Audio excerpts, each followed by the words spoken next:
Привіт! З вами Настя, і це мій відеопростір думок та смаків. Сьогодні я поділюся з вами своїм досвідом сабатікалу і що з цього вийшло.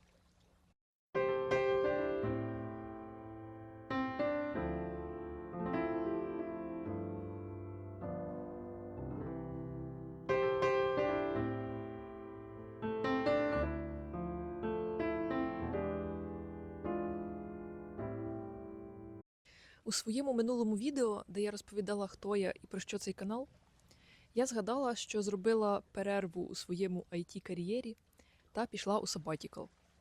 В коментарях написали, що було б цікаво дізнатися більше про цей досвід.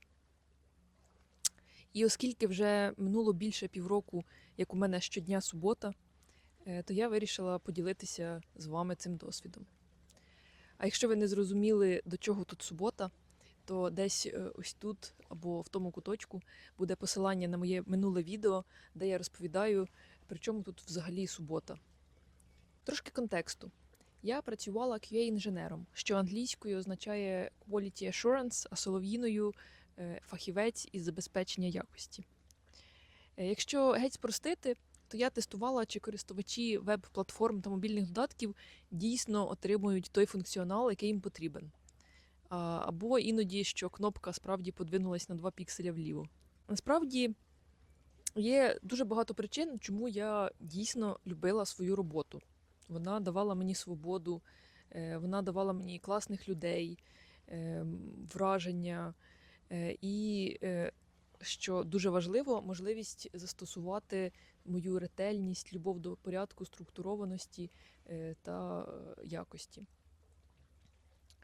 За більше ніж 8 років роботи в ІТ я застала ту чудову офісну еру, коли ви з командою обговорюєте задачі вживу, коли разом прогулюєтеся на обід з золотими воротами, у моєму випадку, та граєте у настільний футбол. А ранкові стендапи, до речі, проводяться і справді стоячи. Ця жива робоча атмосфера мала свій шарм, особливо для молодої спеціалістки, якою я тоді була. До речі, саме колишній колега з цих чудових офісних часів і залишив коментар, який надихнув мене створити це відео. Але повернемося ближче до теми, до мого сабатікалу. Звісно, я хотіла б розповісти вам, як я довго думала, наважувалась піти з роботи, тому що я відчувала себе не на своєму місці, в мене не було почуття мети, цієї реалізації, цього задоволення щирого від того, що ти робиш і бачиш результат. Але ні, все не так. Магічним копняком, який підштовхнув мене до сабатікалу, стало котик ззаду.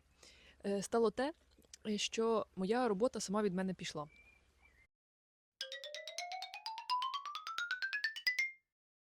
Я зрозуміла, що не хочу шукати нову роботу. Я хочу дати собі час відпочити, подумати. Я хочу дати собі час усвідомлено прийняти рішення, що я хочу піти на роботу і працювати QA-інженером. І що я вибираю це серед альтернатив, які може запропонувати світ. Я не хотіла йти на роботу чисто тому, що я так звикла. І це найлегший для мене варіант, і тому що я більше нічого іншого не вмію робити і боюся пробувати нове. Оскільки я пішла на роботу QA-інженера ще на 2-му курсі, коли навчалась на факультеті кібернетики. Тож це справді єдине, що я вмію робити, і єдине, чим я вмію заробляти гроші. І от, нарешті, моє життя звільнилося від роботи. Спочатку була ейфорія від кількості вільного часу, ейфорія від цієї свободи самій керувати своїм життям, своїм часом. Спортзал серед робочого дня, будь ласка, денний сон, необмежені прогулянки, все, що захочеш. Почекайте, котик запутався в якійсь штуці. Потім, після цього періоду легкої ейфорії і купи вільного часу, почались мої особисті проекти. Все те, що я так давно хотіла зробити, мріяла, але на це все ніяк не вистачало часу.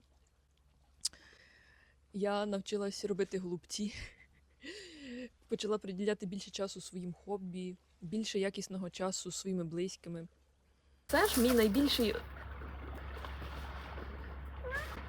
але все ж найбільший особистий проєкт, про який я мріяла, це ремонт кухні в батьківській хаті на Житомирщині.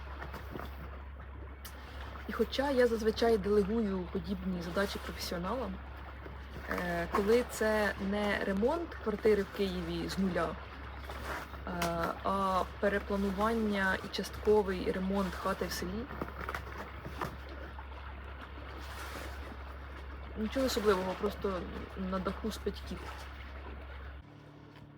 Що там? Тож, на чому ми зупинились? Я придумала перепланування і самотужки спланувала дизайн-проект для ремонту кухні в будинку моїх батьків на Житомирщині. І зараз ми вже починаємо реалізацію цього проекту. Тож, sabbatical у розпалі, я нарешті роблю все те, що я так давно хотіла. Але пройшло 3 місяці, і я майже все зробила. І постало питання, а що далі? Знаєте, коли з життя зникають робочі дзвінки та задачі, в тебе звільняється дуже багато ментального простору для чогось нового і для чогось свого. Адже коли в тебе немає постійних робочих дзвінків, коли в тебе немає постійних робочих задач, які ти тримаєш на фоні своєї голови навіть у неробочий час і шукаєш для них якесь вирішення, то звільняється дуже багато енергії і простору. Тож я вирішила використати цей вільний час для того, щоб краще розібратися в собі, зрозуміти, що я насправді хочу. І як ще я можу втілювати свої знання, вміння та навички в цьому світі, щоб приносити в нього щось красиве та корисне. Напишіть в коментарях, якщо ви зрозуміли цю маленьку літературну відсилку. Як на мене, логічним завершенням sabbatical мала б стати ясність. Ясність щодо того, що ти хочеш далі робити. Ти хочеш залишитись у своїй професії або перейти в якусь суміжну. Ти хочеш повністю почати нову сторінку в своєму житті, або, можливо, взагалі переїхати в село та купити пасіку. Що для мене вже точно зрозуміло, що мій основний і найголовніший проєкт – це забезпечення якості свого життя. А відповідно, я сама свій найприскіпливіший і найголовніший клієнт і замовник.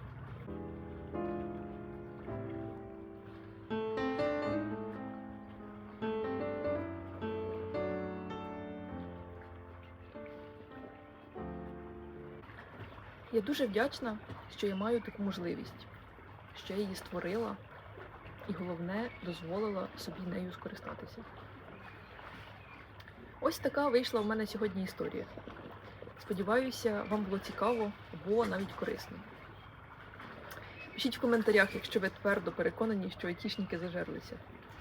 Або ж діліться своїм досвідом sabbatical, як ви проводили свою перерву від роботи, якщо вона у вас була. А якщо ж не було, чи хотіли б ви влаштувати собі sabbatical та зустрітися із власними думками? Дякую, що вибрали побути тут зі мною. Підписуйтеся на мій канал, щоб не пропустити наступні відео. До нових зустрічей! Міркуйте ясно та живіть смачно!